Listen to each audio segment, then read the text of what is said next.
Having said that, I'm going to now introduce our next presenter, Mike Millard. Mike retired from the United States Air Force after 21 years in aircraft maintenance. He was crew chief on several different kinds of aircraft, including the F-16, U-2, A-10, among others. Mike is currently a frontline manager at our local Cincinnati Fsdo, and as well as being an A&P, AI, DME, which I thought was a navigation beacon, he also, and a senior parachute rigger, he also teaches wilderness survival. No comments about Kentucky from all the Ohio people. Thank you. So please welcome Mike Millard. Thanks, Al. You know, I'm kind of at a disadvantage. It's 107 to 1. Most Fsdos you go to, no, I don't think you probably have an FAA person standing here. It's different for us. The Cincinnati office, I'm thrilled to be with the FAA. I think our office does an outstanding job because of you. You're the ones that make it outstanding for us because we have great operators. I think we have a good relationship with the aviation industry. When this opportunity came up, when Al and Mercer reached out and said, "Hey, we need somebody to speak," we had to arm wrestle to who was going to get to come, and I won. So I broke out the wilderness survival techniques, snared a few people in the hallway, got my first hand up, and so I'm here in front of you. And again, I am thrilled to be here because it's neat to be here now.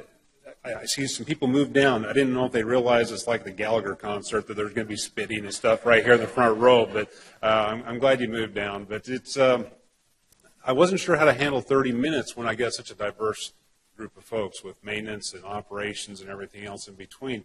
So really how I'm going to approach this presentation is I want to give you some tools to use that will make working with the FAA even a little bit easier, and I'll also give you a few little secrets that will make that process easier.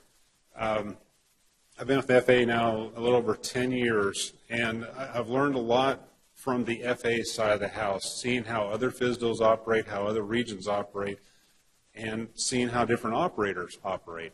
Now, you get a perspective from the operations side of it, working with the FAA. I look at it from the FAA, working with the industry. I am truly thrilled to be here in our office, in the local Fsdo, because we do have a great office. And I think, I don't know consensus-wise, but I think a lot of you, if you compare notes, if you've gone out and traveled and done some of these presentations and or gone to different seminars, if you compare notes with how you work, how they work with their FAA and you do with us, I think you'll hear some good things about us. I hope you do.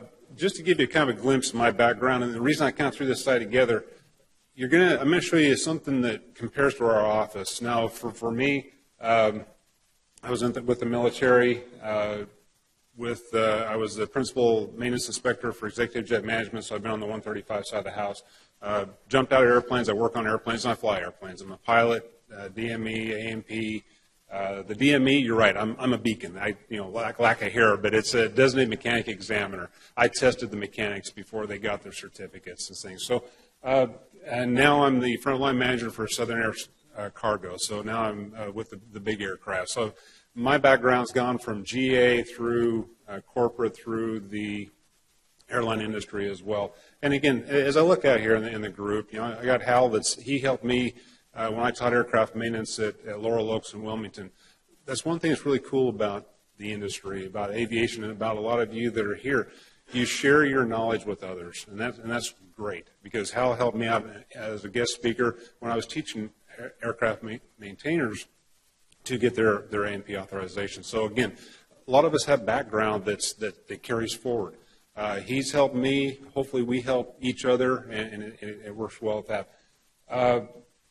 Just a little side note, the number 5 upside down, Thunderbirds, who's been to air shows, Thunderbird Air Show, give you a little sniglet of historical information. That was a practical joke on me, and it's still there today. What happened was I was a crew chief on the number 5 jet when the number was right side up. The reason we signed our autographs with an upside down number 5 is because the lead solo is inverted almost every maneuver going in front of the crowd. So we would sign with an upside down number 5. The painters played a practical joke on me in Michigan. I came into work, they'd turn my number upside down on the jet. we didn't get a chance to put it back right side up before the show. We flew the air show, and it got such a positive public outcry that it's still there today. So it was a practical joke on me that has made history, and now it's upside down on the jet permanently. Some of the things we kind of deal with is kind of off the wall. I'd like to bring a little humor into this, but this is a checklist: engine restart in the air, remove seat belt, open door, trim nose up, climb out on the main gear, and prop the engine. That's a checklist item. And actually, I was doing a presentation one time. I said, and the guy goes, "Oh yeah, I do that all the time." I'm like, geez, don't say that in front of the FAA. Don't do that. I want to show you a little video sniglet, and I hope. Well, let me just play it, and we'll go from there. Oh yeah, that's my technology. I got to hit the old mouse button. There we go.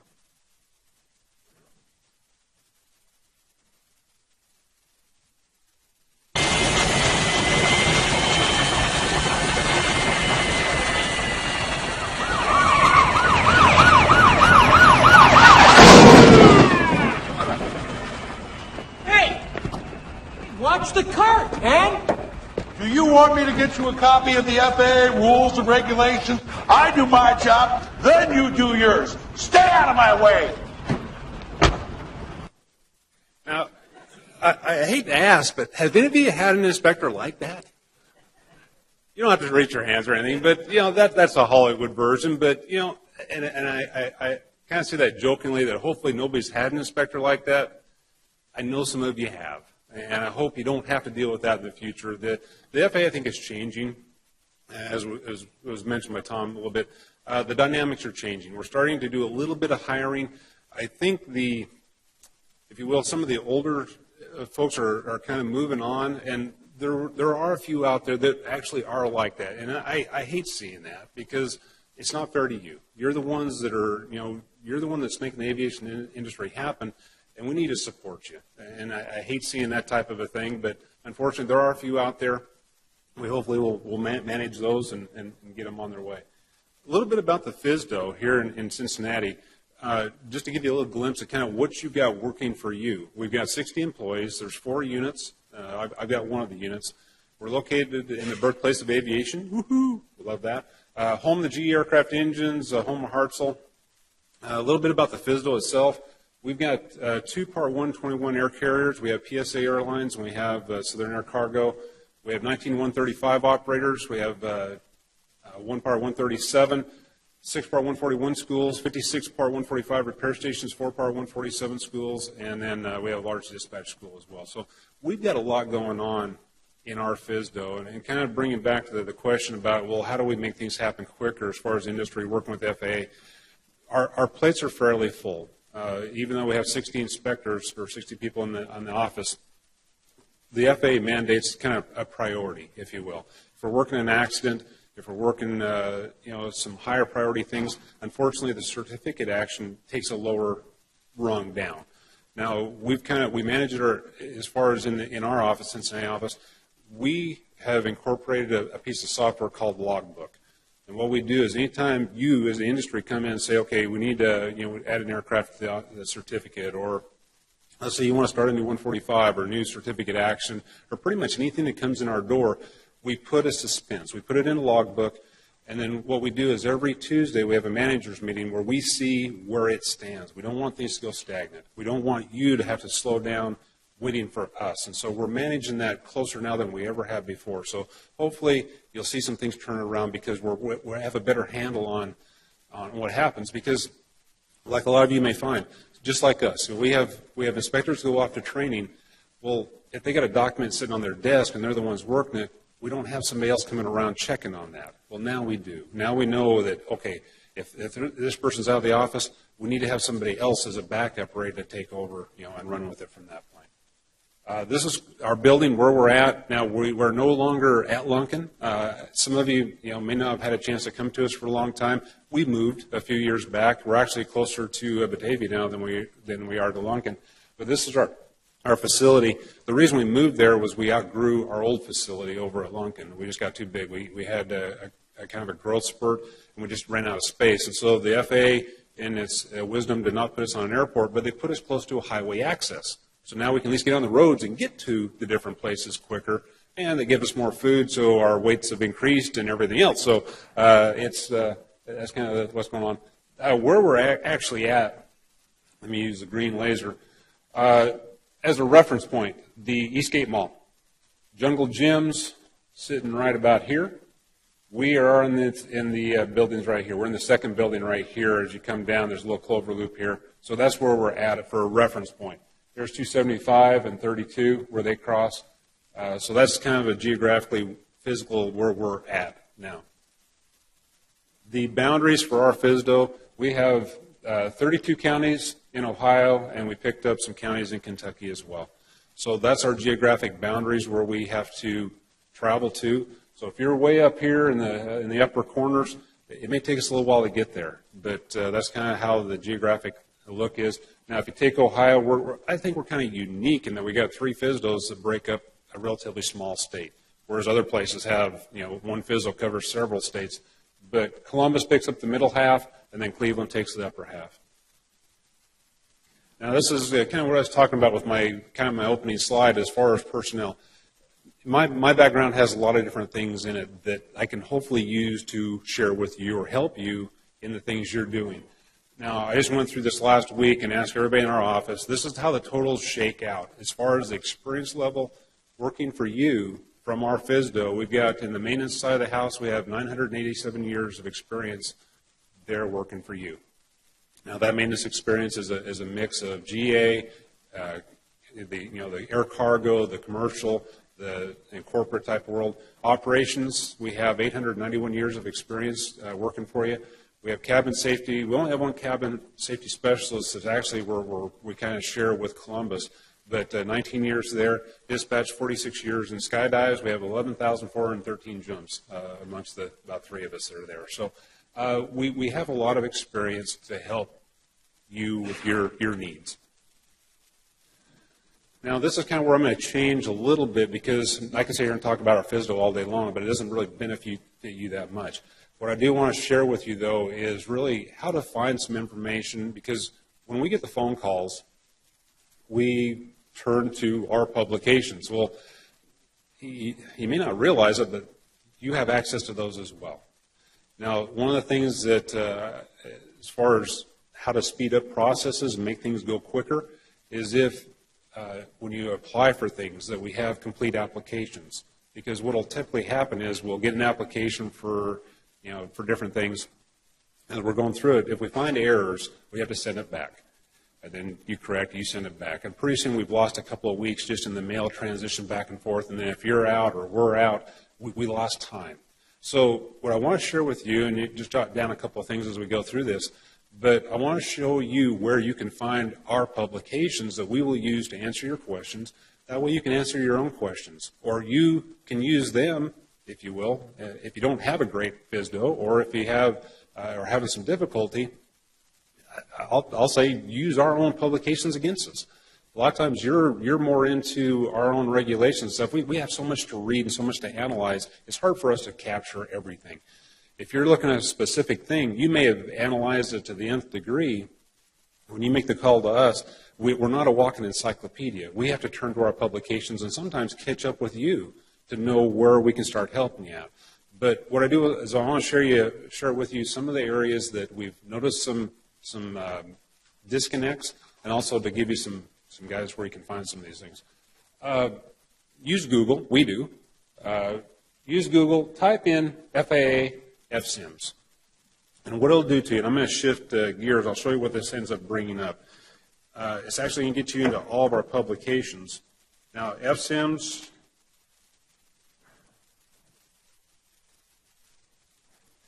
is our Flight Standards Information Management System. That's where all of our publications live at. And now, when you type that in, this is basically what's going to come up. And we're live on Google here. 8900 is our handbook, 8900.1. So if you're looking at doing just about anything, type it in up here in the quick search area, up here in the upper right-hand corner, and just for the fun of it, let me type in AMOC. What does AMOC stand for? Anybody? It kind of applies to everybody. alternate means of compliance. In other words, if you have an AD that affects your airplane, and let's say you're out somewhere on the road, and that AD comes up and now your airplane's grounded, you may turn to an AMOC to find out if there's another way of getting you back home or getting the aircraft back somewhere. So just to give us a little test here, type in AMOC, hit go. Let's just see what just kind of pops up. And what will happen is it will bring up, and if you notice over here in the document number on the right-hand side, it'll say 8900 Volume 3, Chapter such and such, such and such, requesting 24/7 support for AMOCs.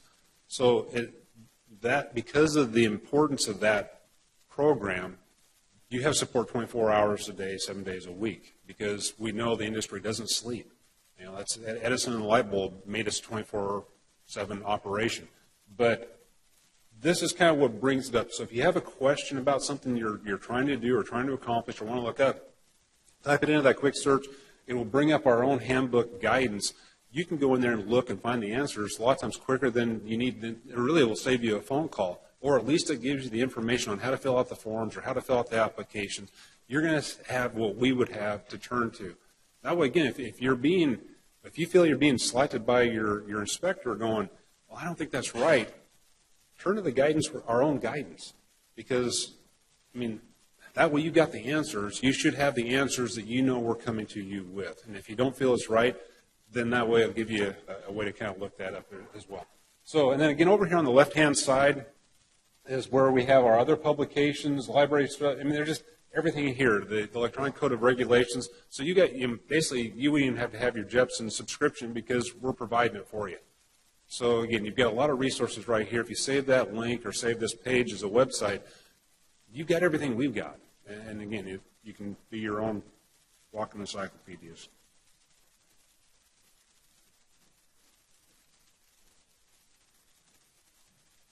Get back to it, I think. Hold on.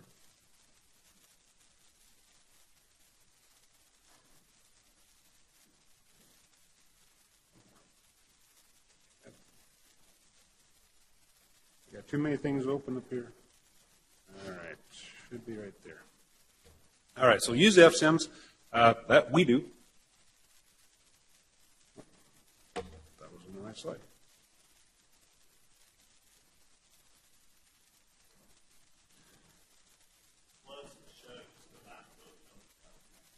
I think we're back on schedule here. Another publication. It's been out there for a long time. It's fairly recently been revised, but it's Plain Sense. How many of you have heard of Plain Sense before? How many of you used Plain Sense before? Handful over here. Really cool document. Now, I will tell you this. It's FAA Handbook. That's why it's got the H in there. 8083. The newest version is 19A. This will save you so much time, and it doesn't just apply to GA. It's pretty much everything across the board. And I'm going to show you the table of contents here in a second. I will caution you on this. If you throw it into Google and say, type in Plain Sense or type in the FAH 8083, it may take you to Amazon. Amazon wants to charge you for this. Just go to the FAA's website and it's free. Just download it as a PDF. They stopped publishing it a while back, but they made it an electronic version. So just go to the FAA site, find it, and just download it. And here's, just to give you an idea, kind of what's in here. It's huge, because this is kind of how it's broken down. Chapter 1, Aircraft Ownership. It gets into pretty much everything from buying, selling, inspecting, documenting, how to do different things, reporting stolen aircraft, safety hotlines, safety information, aviation safety reporting systems.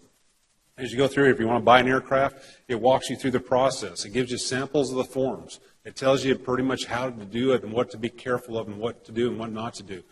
Aircraft registrations. It walks through all the registration stuff, especially like in the foreign countries and buying aircraft from foreign countries. So it gives you, the FAA knew that these are the type of things that the industry needed.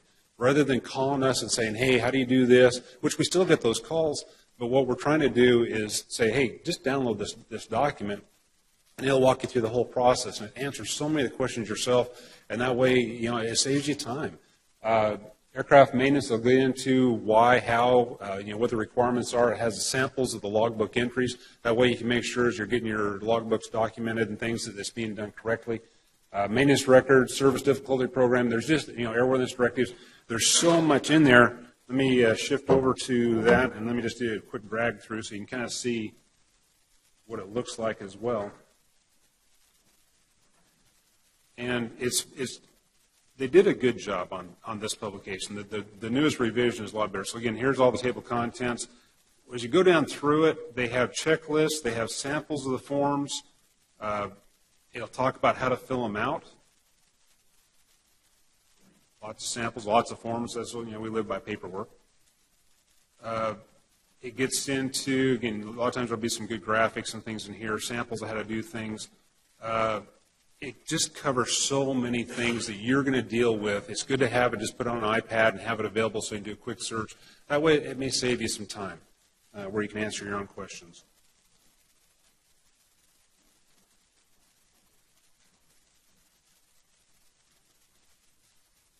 All right. Special flight permits. Another publication, 8132G. Now, this is airworthiness certification, aircraft-related products. Again, it's a fairly big book. I would not recommend printing it. It's 300 and some odd, almost 400 pages, but the PDF version is awesome. Now, I'm just going to kind of pull a few of the highlights out of it. Again, great publication to download because a lot of the questions we get, we turn to this to give you the answers. So having this as a reference library. Now, special flight permits. How many of you have had to do a special flight permit for your aircraft? Majority of you. Here's one of the things that a lot of times we'll get hit with a question. We have to, kind of be the bad guy by saying no. But this is in the 8132G. It talks about special flight permits and all the different realms of it. Now, here's one of the highlights of it. Special flight permits are for purpose of other production flight testing and custom demonstration flights will be issued by the Fsdo MITO International IFO office, geographically responsible for the area in which the flight is to originate. Now, that's where we usually get hung up, because somebody may have an aircraft somewhere else that they want to buy and bring here that need a special flight permit, so they'll call us up and say, hey, we need to bring the aircraft here. We have to ask the question, where's the aircraft at? And if they say, well, it's in Kansas or somewhere outside of our geographic area, we've got to say, no, you have to give it the local Fsdo there. And here's what's driving it. The reason for it is if it's a situation that we have to go and put eyes on the aircraft before we issue the special flight permit, it's not practical for us to have to get there to look at it. So that's why the flight is to originate. Now, again, what we do, again, trying to be the friendly Fsdo, for some of you that have your principal inspectors, I know I did it with EJM. If the aircraft was in another location and had to be ferried back to here for, say, maintenance reasons, we would try to coordinate with that local Fsdo, and then we would issue, in other words, we would call that Fsdo and say, hey, can you go be our eyes for us and look at the aircraft if need be, or would it be okay if we issue the flight permit from here? We would do that coordination for you, and that might allow us to issue the flight permit. Otherwise, we may have to turn to that local Fsdo. This is some other stuff out of the 8132G, importing and exporting. Again, I would assume some of you have done that or are going to do that with buying and selling of aircraft. This is where we would turn to ourselves to give you the answers. Download the publication. It gives you everything you would need to do or know how to do the importing and exporting. Now, replacing airworthiness certificates. Let me ask you, with these knowledgeable sets of eyes that are looking at this screen, is there anything wrong with this certificate? Legally, is there anything wrong with this certificate? I mean, it looks nasty. What's your consensus?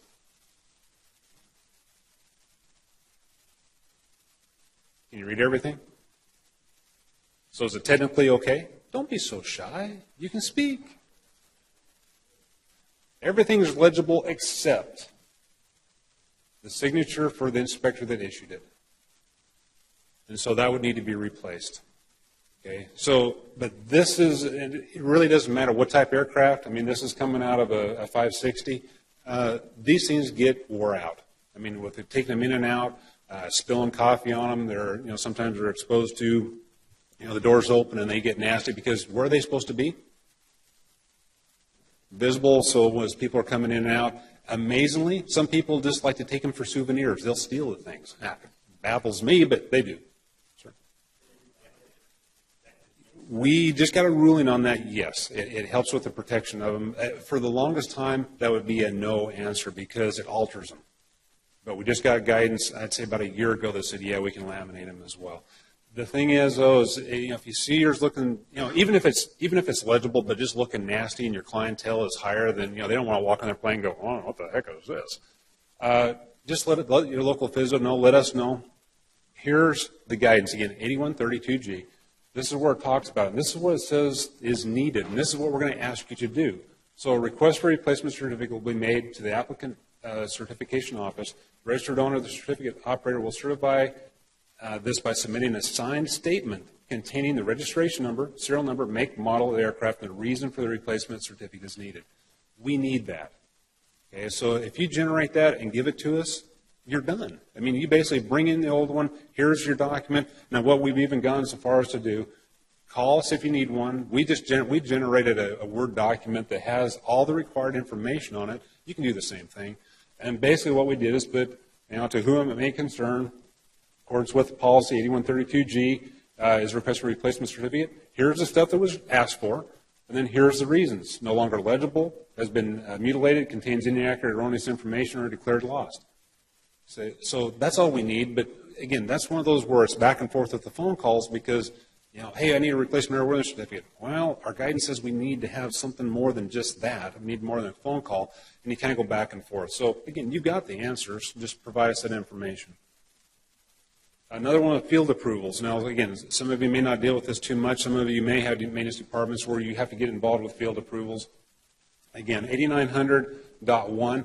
Now, the reason I'm bringing this up is because there's a piece of information in our own guidance that you can kind of use against the FAA. Now, I may be a bad guy for saying that, but let me show you where this is at. Now, field approvals is if you're going to modify the aircraft. You may want to put a new galley in or something like that that's, maybe doesn't have all of it as a STC, or you need to modify, a GA aircraft and things. Here's the piece that you can kind of use against the FAA if you're not getting good support. And it's this statement right here. Flight Standards District Office, FSDOs, must ensure that an ASI's lack of experience or qualification does not necessarily stop the approval process. The ASI's lack of qualification does not mean the FSDO should deny a field approval or tell the applicant that they need to seek an STC. The ASI can seek assistance from another ASI or FSDO as appropriate. How many of you heard that before? Okay, because I'm kind of turning on my own agency in a way, but the reason I am is because I want to make sure you're aware that you have that right to ask for another FSDO if need be. We do it. There are FSDOs out there that do not want to touch things like experimental aircraft. They're scared of them. There's FSDOs out there that don't have the resources. They don't have the inspectors that are qualified or have the background or even enough inspectors to handle some of the field approval requirements. Even our office, I'm one of the few that has field approval authorization. There's two others in our office that do. And so when your request comes in, a field approval is quite a process. But what I hate seeing is that you're told no, or that you're told that you need to get an STC. Now, how many of you have dealt with an STC before getting it? It's not easy. It's very expensive, very time consuming. Now, what will happen is, here's your answer. If that office can't support you, well, here's in our own guidance says, okay, get me to somebody that can. Don't just tell me you can't do it. Don't tell me that I've got to go find, spend all this money to get an STC. You could be referred to another FSDO. We have that happen to us. We have some of the FSDOs around us that don't have the resources to handle certain things.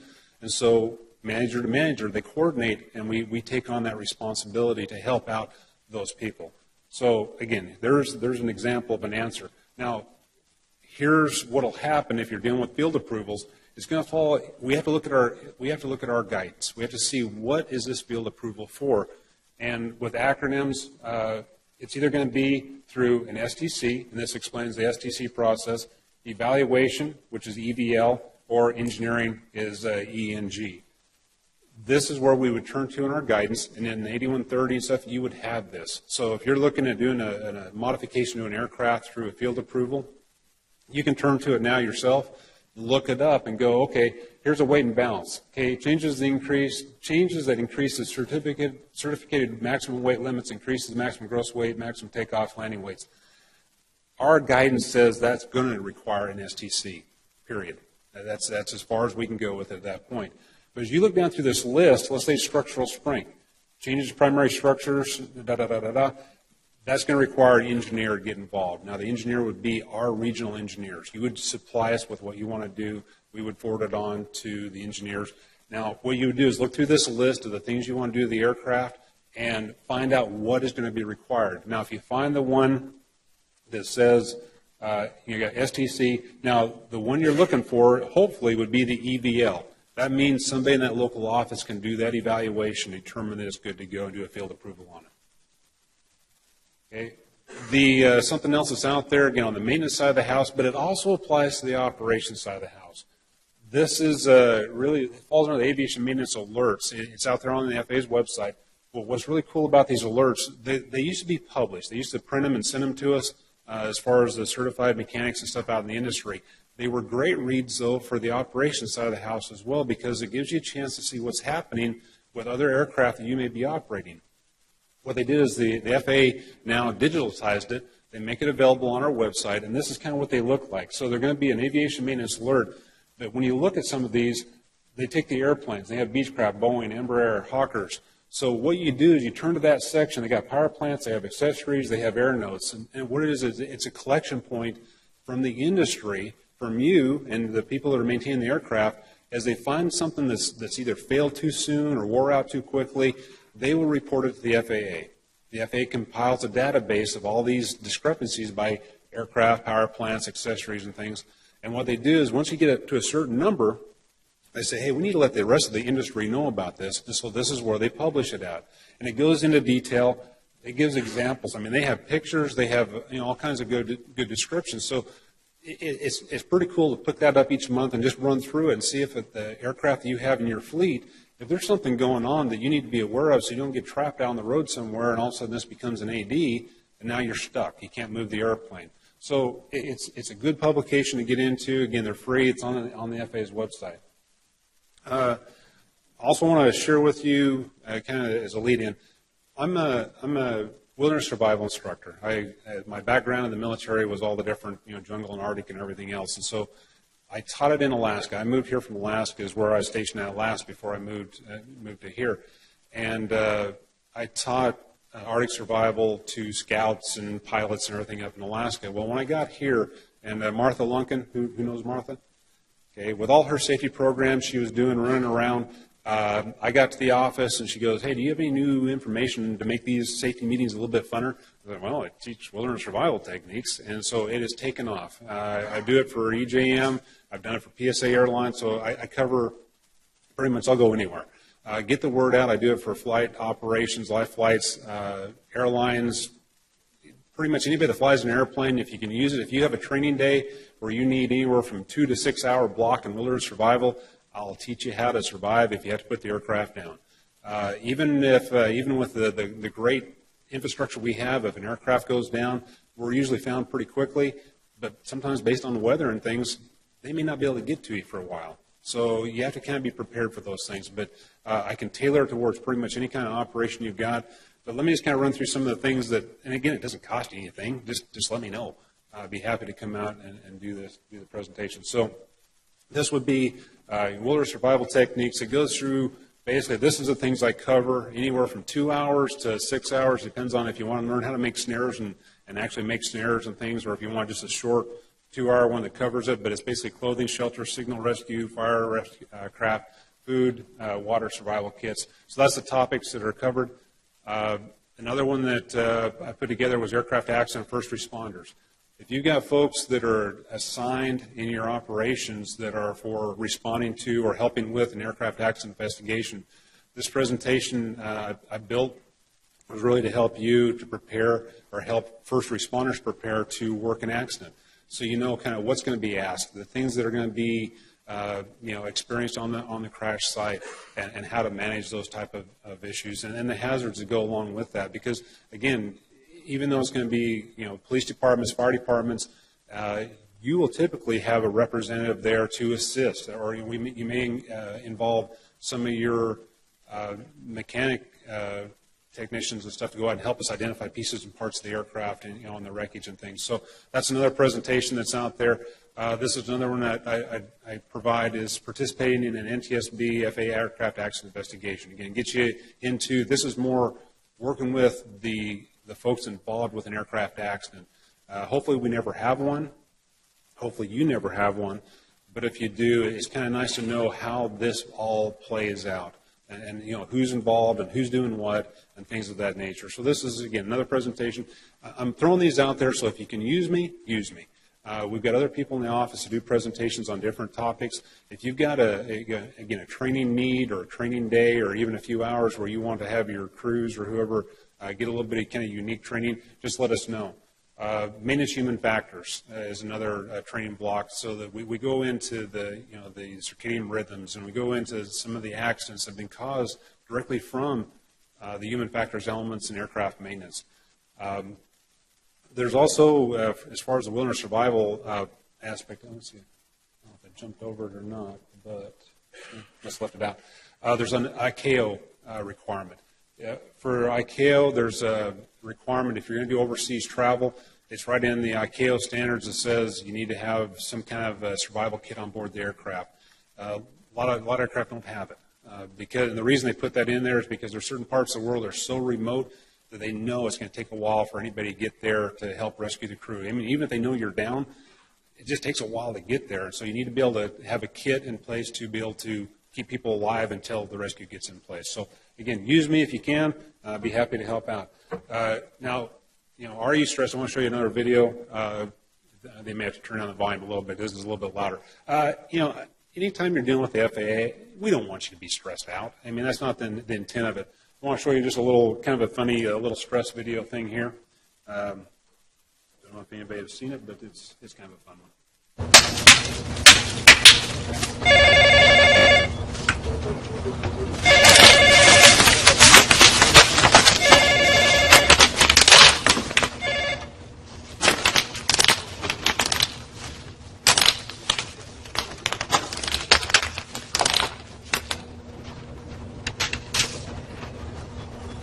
Aviation.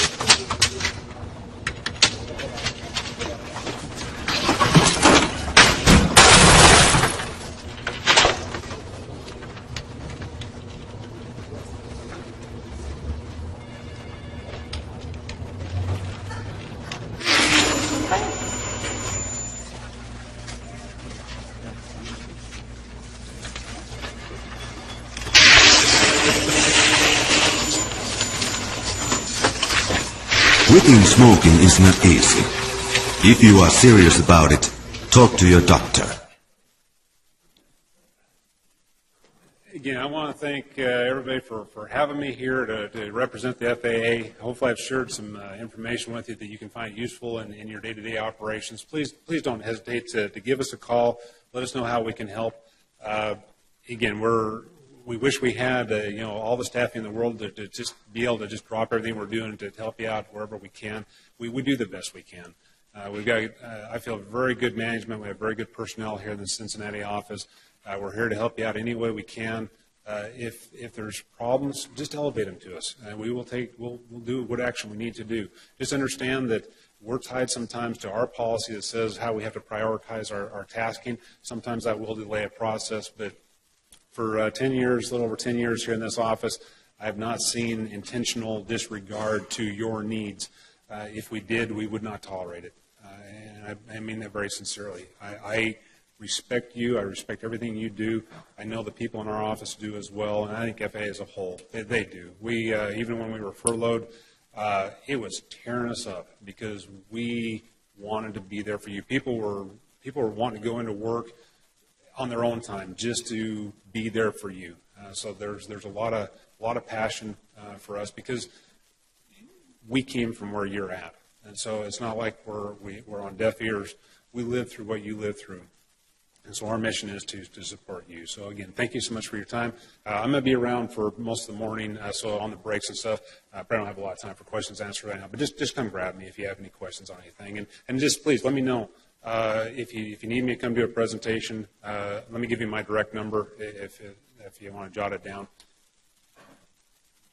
It's 513-842-9650. And I have wilderness survival gear and will travel, so just let me know where you need me to be, and I love that stuff. It's way awesome. So, all right, thank you so much.